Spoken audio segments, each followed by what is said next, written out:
Morning, everyone. It's Bill with William Hemphill Artisan Furniture. How are you today? We're going to discuss finishes on hempwood. So I built my first 8 hempwood tiny tables. Well, at least I built 2. I got the tops for 6 more, and I thought it would be a good time to go over some finishes. 2 of these are walnut. 4 of them are maple. So I use traditional finishes. Boiled linseed oil, wax, 2-pound cut shellac, and then a little bit of Ketadye. I don't know how familiar you guys are with Ketadye. I think it's fun. Okay, so the first thing I want to do is I like to hand sand right before I finish. And what this does is it just puts a little bit of that sanding dust right into the pores. Because you really want to fill the pores. That's something you want to do. You'll get a better looking finish if it's flat. Another trick is, this is a little bit of number 4 pumice. Don't feel like you got enough of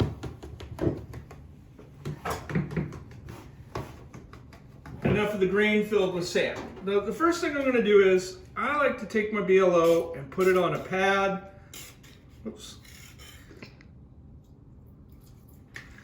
Kind of like you would a French polish. It's just easier to manage this way, right? And I'm just going to rub this in. Let's get some more of that.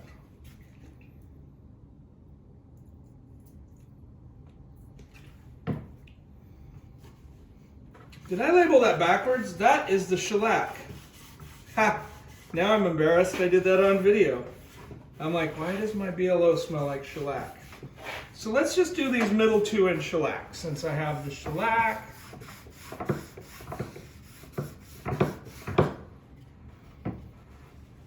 I'm just going to start with the middle 2 in shellac. And know that, you know, it is what it is, right? I'll get better at this. Lots of new stuff here. Okay, so first we got the shellac on 2. Make a little dough. Now, I have another rag, thankfully. This said BLO on it. I don't know why that says BLO on it. Get a little piece of something to put in there to hold it. Okay. Yep. Now that I'm embarrassed, I'm gonna mess up the video a little more, because that's what I do. That looks more like linseed oil. There we go. I'm like, hey. Now I am gonna shellac. The plan was to shellac them anyway, but I wanted to put a coat of linseed oil on first. And the reason that you would put linseed oil on before shellac is you can see that it's really bringing out the color in the wood grain.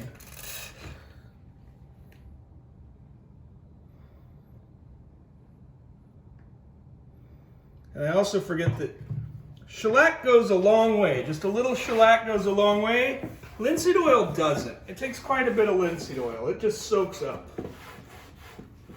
Anyway, but as you can see, the linseed oil is just making that walnut a rich brown color, right? Can you see that rich brownness? It's bringing out the color in the hempwood.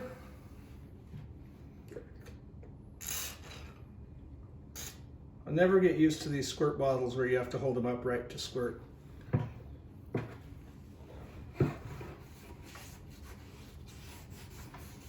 Okay, so now, see how rich and brown that walnut is? Get the edges. And then with these, I'm just going to turn them right over. I always start on the bottom, and then I use something to set them on, because if the bottom has like a little spot where the wet linseed dried to the wood pegs, it's not a big deal, right? And I think it's fun to finish the bottom of stuff.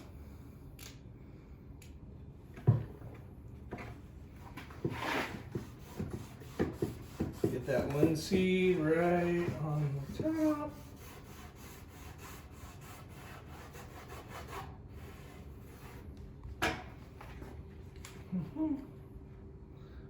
We're gonna let this dry overnight.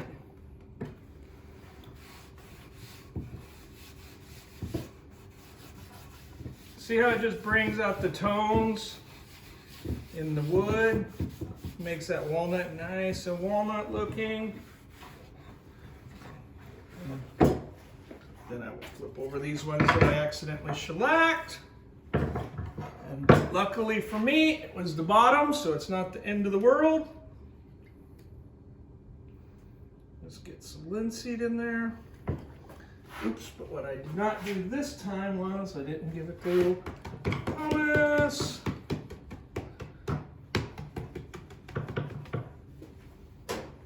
Okay.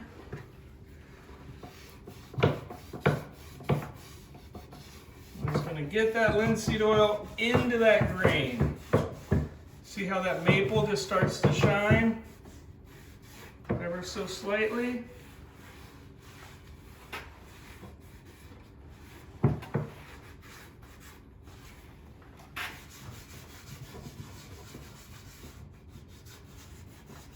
It's going to soak in, and it's going to make it shine. It's just going to keep making it shine.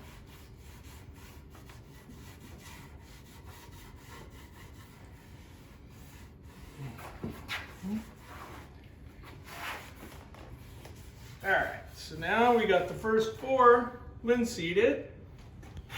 This, remember, this is not yellow. Something to wipe my hands off on. All right, now these over here, I thought, let's have a little bit of fun. So first I'm gonna give it a little sand.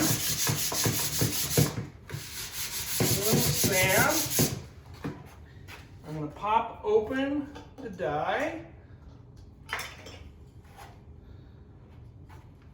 And I'm just gonna try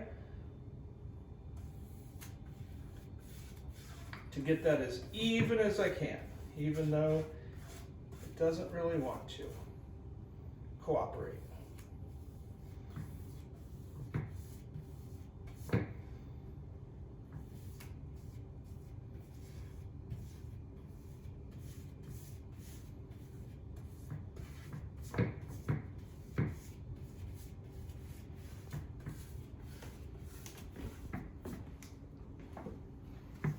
Just want to keep rubbing it in.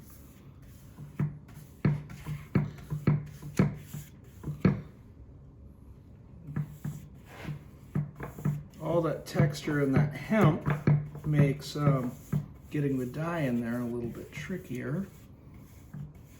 That's why we start on the bottom of things. And I'm just going to go over it one more time, make sure.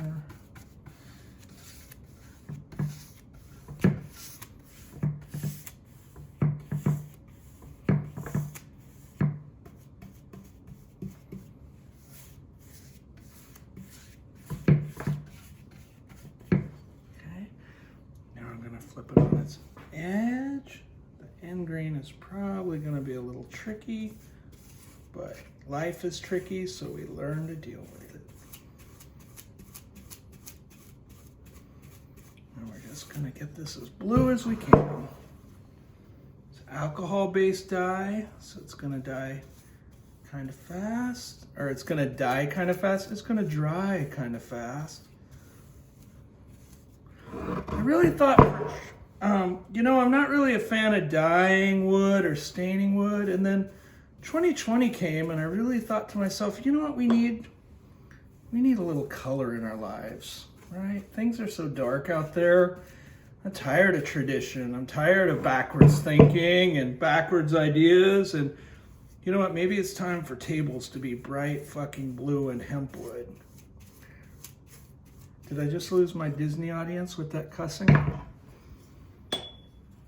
So let's just do it. Let's just see what happens when we turn a table blue. Now, this dye, even though it's non-grain raising, it seems to raise the grain just a little bit on the HempWood, so I will give it a fine sanding with the 220 between coats. See how much easier it goes on the maple? Like the maple, it would just go right onto. The HempWood, it's got some texture. Even though it's sanded smooth, there's still some texture in the wood itself. We want to get it in there. And we do want it kind of even. And I can sand out some unevenness, but that'll take out the color, so we don't want to do that any more than we have to. Now, the one thing I didn't really decide is if it should have 2 blue tables or a red table and a blue table. Okay, now once I get that all on there nice,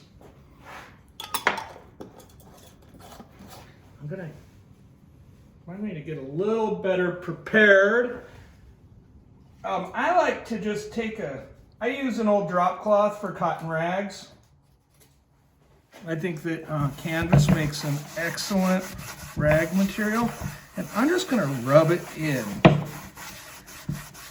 See that?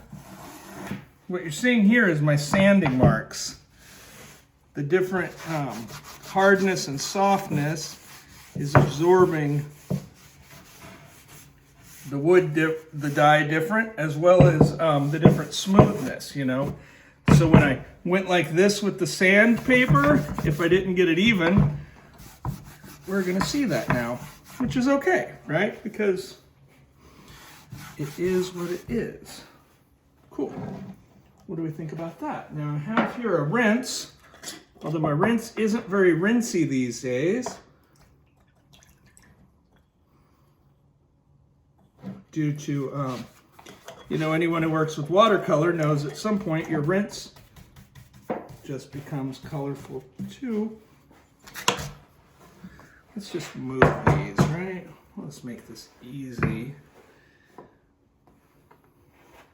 I like to start at the bottom. That way if I have any kind of oopses, there'll be oops. See, there's still blue on the brush. I'm totally okay with that, right?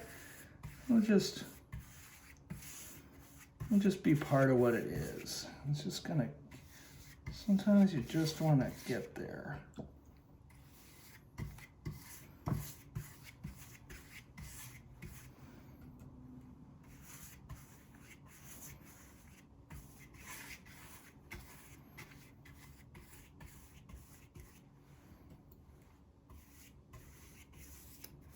What do you think about the red? Or do you like the blue better? That's what you're gonna have to decide, right? These HempWood tiny tables are gonna all be unique. I'm trying to do them in sets of 2, but I didn't have a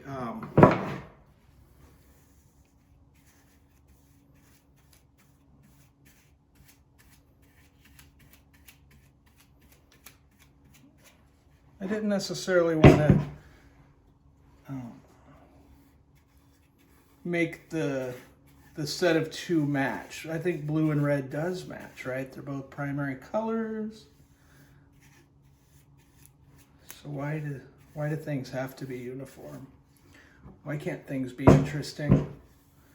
Why can't tables be red? Right? And then after this dye dries, which takes, I don't know, it's probably dry in 30 minutes. I usually wait like a few hours. And I'm going to put some boiled linseed over the top of this, and then I'm going to shellac it. Now the problem with shellac and this dye is they're both alcohol-based. So when I put the shellac on, it removes the dye. Or it smears it around, which is fine. But I find that if I put the linseed oil on it, it does that less. It kind of creates a barrier. And it'll brighten the color. Probably darken the color a little too, because linseed oil is amber.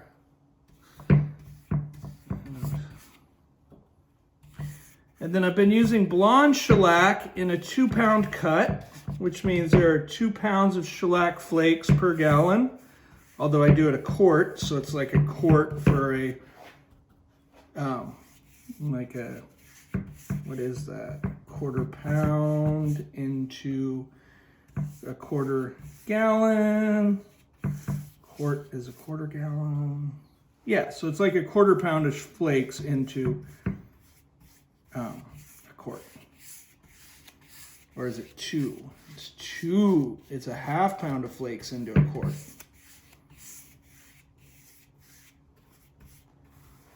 Right, it was a 1/4 pound into a pint, which is an 1/8.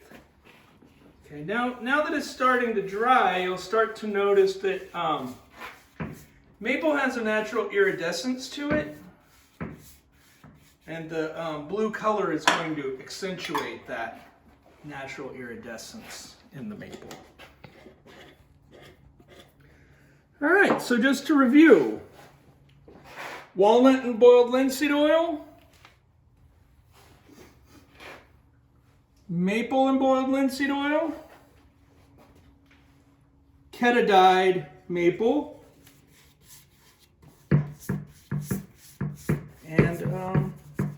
let's just find a clean spot on this and wipe it down.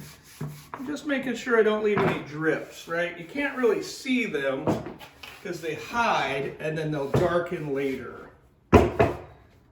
And this is going to need an hour. See right there on the bottom how the drips have dried and now they're darkening? Okay, cool. So,